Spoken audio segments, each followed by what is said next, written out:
Hi Libra, welcome and this is your reading. Be open-minded, hindi halos lahat makaka-resonate. Piliin nyo na lamang po and thank you nga po pala sa mga nag-subscribe at sa mga bumabalik. Marami pong salamat. Start na po ako. Give me the message for Libra please.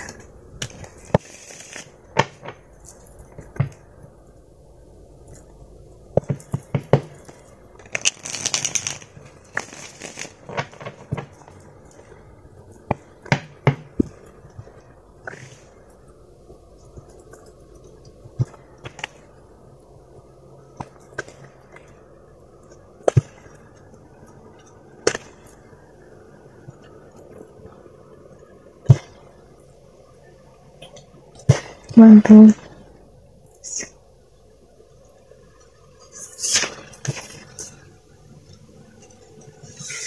Okay.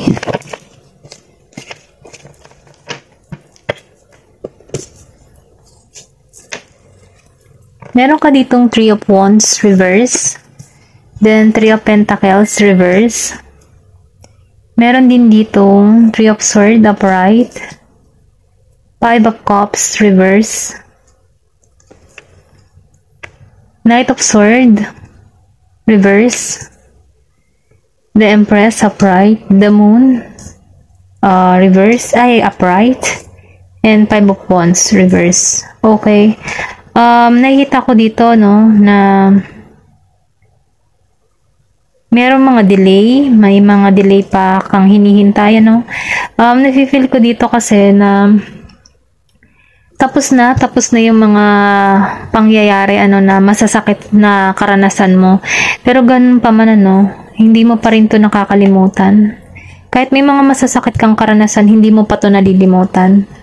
Dahil hindi nagpatuloy yung iba sa inyo nakakaramdam pa rin ng pain, hindi halos lahat. Ito lang yung nakikita ko. Meron ditong hindi napagpatuloy yung relasyon or sabihin natin na putol, hindi lumago na nagbigay dito ng pasakit sa tao nito. Pero ganun pa man nakitaan ko dito sa mga pangyayari sa iyo dito na sobrang sakit. Pwede kasi yung pain nito na nararanasan mo, pwedeng sa relasyon or pwede ring sabihin na meron kang mahal sa buhay na nawala. Piliin nyo na lamang kasi hindi halos lahat kayo makaka-resonate na kung saan hindi ka pa rin makalimot dun sa taong nawala sa buhay mo. Okay? Meron kang person or meron kang kaanak na nawala or mahal sa buhay na lumisan na nagbibigay dito sa iyo ng pasakit. Then yung iba naman sa inyo nakakaramdam ng pain, lungkot dahil sa mga karanasan na naranasan niya. Pero ganun pa man nakikitaan ko dito na inalisan mo na to, okay? Kung ito man yung nararanasan mo, dito ka papunta sa The Empress, yung tipo na malalampasan mo, okay? Kasi nag-evolve ka na dito nag-growth ka dito. Maraming nangyari sa'yo na nagpabago sa mindset mo or sabihin natin nagpalago sa'yo. Bagamat kahit marami kang naranasan dito, ito yung tumutulong sa'yo para ka lalong mas maging matibay at mas maging matatag sa panahon ngayon. Okay? Nakikitaan ko kasi dito na hindi mo na iniintay yung person mo or sabihin natin na yung nagpasakit sa'yo or ex or kung ano pa man hindi mo na to iniintay kasi nakatungo ka na dito sa panibagong direction. Kasi kung makikita mo dito maraming nasayang. Meron ditong oportunidad na napalampas mo or sabihin natin na hindi mo napagtuon ng pansin before. Pero ganun pa man dahil lumabas siya ng naka-reverse, nakatuon ka na sa panibagong direction na kung saan nakatuon ka sa goal mo. Nakatuon ka sa mga alam mo yun, sa pag-asenso, sa pag-angat mo sa buhay, dun ka nakafocus. At yun ang maganda kasi nadidevelop mo na yung sarili mo, okay? Then, na-feel ko dito, hindi mo na iniintay yung person mo or sabihin natin na tinanggalan mo na yung person mo na hindi naging mabuti para sa'yo. Or pwede rin sabihin, kung may mahal ka sa buhay na nawala, tanggap mo na. Excuse me, natatanggap mo na yung part ng buhay mo na nawala yung mahal mo sa buhay, na talagang darating yung time na ang buhay talaga natin ay hanggang dun lamang, okay? Kumbaga natanggap mo na siya, napakawalan mo na, okay? Ito lang yung nafe-feel ko, no? Hindi halos lahat, piliin nyo na lamang kung alin yung part kayo dito. Pag halimbawa negatibo, huwag nyo na lang masyadong kadibdibin, pakawalan nyo agad, para hindi nyo masagap, kasi pwedeng sabihin hindi ito nangyayari sa inyo at sa ibang tao ito nangyayari, okay? Kasi marami kayong Libra. Ayun lang po. Thank you. Then, nakikitaan ko dito, no, na meron ka ditong marireceive. May marireceive ka ditong oportunidad na kung saan magigitong masaya para sa'yo, okay? Then, nakikitaan ko dito na wala na tong competition ba? Na, halimbawa, wala na ditong mga kaaway or hadlang na pilit na hinihila ka pabagsak or pababa, ano, pinipilit kang pabagsakin, ano, wala nang ganun kasi nalampasan mo to or sabihin natin andun ka sa point ng positibo na hindi ka na mapapabagsak ng mga tao or mga inggitera sa buhay mo, ano, kung ano man yung ginagawa nila laban sa'yo, hindi ka na nito mapapabagsak kasi ano kayo, positibo ka dito, okay? Kasi kung makikita mo dito, naglaglagan na yung mga yung mga hadlang sa buhay mo, okay? Kumbaga nalampasan mo na yung unos ng buhay, okay? Ito lang yung nararamdaman ko, no? Then, nakikita ko dito sa Knight of Swords. Then, sinabayan pa ng the moon. Meron ditong tao na, sabihin natin na hindi ka na gumagawa ng aksyon para sa person mo, no? Bagamat meron ditong sumasagi pa rin sa kaisipan mo yung person mo, no? Na, naaalala mo. Kasi kung makikita mo dito, may pagitan may distance, may long distance. Mayroong pangyayari sa inyo na nagkaugat na kung saan nagbigay sa inyo ng masakit or malalim na sugat ng nakaraan, no? Pero ganun pa man, tinanggalan mo to kumbaga hindi mo na rin to iniintay. Hinahayaan mo na, pinagpapasa Diyos mo na.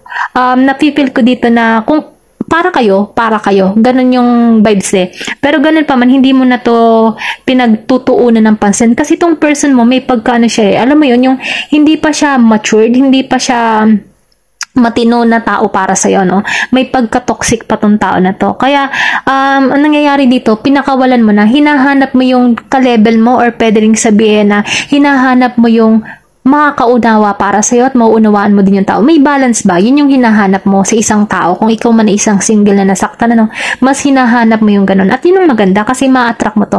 Kasi andito ka ngayon sa The Empress energy na kung saan meron kang talino mapipil mo kung sino yung karapat dapat sa'yo, okay? Kasi ang energy mo dito andun ka sa family-oriented. Then yung past person mo, hindi siya ganun hindi siya tulad ng mindset na meron ka, okay? Ito lang nararamdaman ko. Then meron ka ditong person na Gemini Aquarius. Ito lang yung nararamdaman ko, okay? Then nakikita ko dito sa The Empress. Dito ka nakatuon para sa iyong sarili, lumalago ka bilang isang individual, nagpapaganda ka, nag-aayos ka, nagiging kang matalino, no? Yung tipo bang may authority ka at dignity, yun yung nararamdaman ko dito.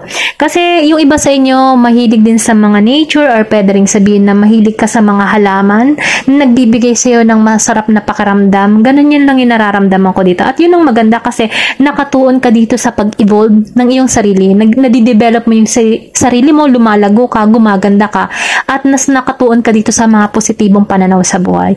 Ayun yung nararamdaman ko, no? Then, napifeel ko dito may pagka-feminine energy, yung emotion mo. Ikaw yung tipo ng tao na maalalahanin, nararamdaman mo ang, halimbawa, sa baby. Ramdam mo kapag masama ang pakaramdam ng bata. Ganon yung instinct ng pagka-mother. Na kung saan, nandito ka sa ganon. Malakas yung yung instinct mo. Malakas yung intuition mo, nakukuha mo yung loob ng bawat tao dahil kaya mong sumakay sa kanila. Kung halimbawa yung taong kausap mo ay merong dinaramdam, ramdam mo yung kanyang feelings, ganon. Kaya mo siyang kaya mong umunawa. Ganon yung nararamdaman ko. Malawak yung pangunawa mo, Ito lang yung nakikita ko. Tingnan pa natin kung ano yung iba pang mensahe para sa'yo.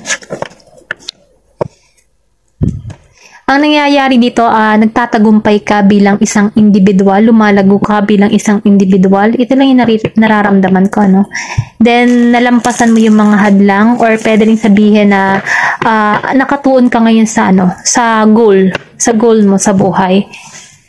Give me the message for Libra, please.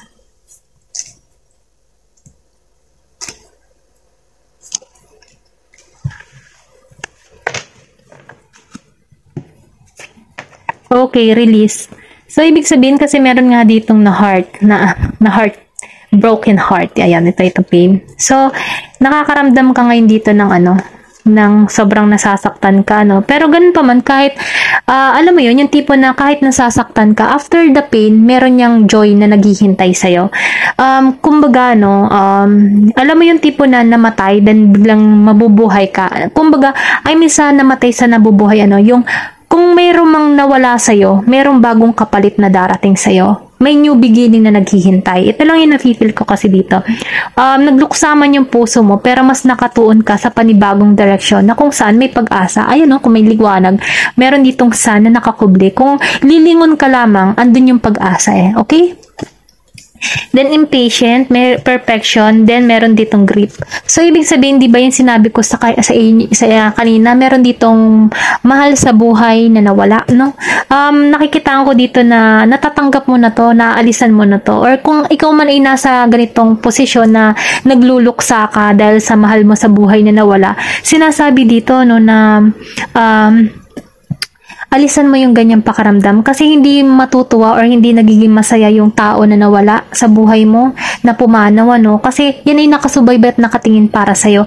Kaya mas mainam, ano, palayain mo yung sarili mo sa ganyang pakaramdam kasi meron ditong gabay na ginagabayan ka ng taong iyon, ginagabayan ka nung pumanaw na iyon, ano, na sinasabi dito na okay lang siya, or sabihin natin na binibigyan ka nito ng lakas ng loob, ano, na magpatuloy sa buhay. Humanap ka ng kasiyahan kasi siya nasa magandang kalagayan na siya eh. Ikaw, kailangan mong tumuloy sa buhay, ano, kasi humanap ka ng positibo, ano, pananaw sa buhay. Ito lang yung nararamdaman ko kasi meron ditong pagluluksa eh. Ganun pa man, ano, meron ditong gabay na nagsasabi sa'yo or nag-uudyok sa'yo na lumaban ka, ano, magpatuloy ka. Lakasan mo ang loob mo, okay? At tanggapin na yung mga mahal natin sa buhay ay mawala man, pero nariyan pa rin yan sa puso natin, okay? Then, nakita ko dito, no, sa perfection and impatient.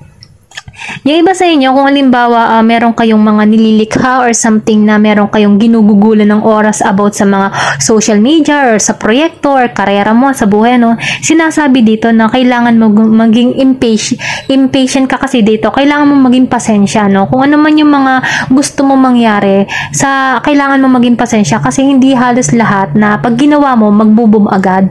Alam mo yun? Kasi sa pagtatanim, bago yan bumunga, kailangan yan ng oras at panahon. Kaya kailangan mo dyan maging patient. Ganun lang. Ito lang yung ano dito, yung payo dito, no? Kasi ginagabayan ka dito, oh. Kung makikita mo yung mga angel, kasi sundin mo yung inner voice mo. Yun yung sinasabi. Dahil sinusuportahan ka ng guardian angel mo. Okay? Then dito sa perfection, nakikitaan ko dito yung iba sa inyo, pag kayo gumagawa, ano, ng mga bagay or something na, halimbawa, sa paglilinis ng bahay, gusto nyo talaga malinis, maayos na maayos, or kung gusto nyo magkaroon ng bahay, gusto nyo magandang maganda. Ganun yung pagka-perfection nyo. Ganun pa man, ano, sinasabi dito na may tagumpay na naghihintay sa'yo, no? Ito lang yung nakikita ko. Kasi, sinasabi dito, no, na, kasi may grapes eh. Abundance kasi ang grapes. Then, sa pagiging mong perfection, kung ano man yung mga nalilikha mo, or proyekto, or tinatrabaho mo, dahil sa pagiging mong perfect, nagkakaroon to ng magandang resulta at magandang papuri para sa ibang tao. Ganon lang yung nararamdaman ko dito, no. Then, meron ka dito, kaliwanagan, ano, protected yung, yung abundance, or yung, sabihin natin, yung parating sa'yo, no, protektado yan, okay? Ito lang yung nafe-feel ko. Then, yung iba sa inyo, nararamdaman ko, madasalin, ano. Ganon pa man, kahit may mga pagsubok kayong kinakaharap, sa taong madasalin, pansin nyo, kapag ikaw ay maraming problema at madasalin ka, nalalampasan mo yung mga pagsubok mo sa buhay. Kahit maraming mga sumusubok sa'yo or mga hadlang, ano, nalalampasan mo yun. Kasi dahil yun sa panalangin. Dahil sa mga gabay na nagpuprotekta at nagbibigay sa'yo ng mabuting kaisipan para matapos mo yung mga problema mo at para din, magkaroon ka ng pumasok ba sa isip mo yung, kung paano mo mariresolbahan yung mga problema mo. Ito lang yung masasabi ko, no. Ayun lang yung nakikita ko dito, no. Huwag susuko dahil may tagumpay na naghihintay sa'yo, okay? Thank you for watching and love and peace.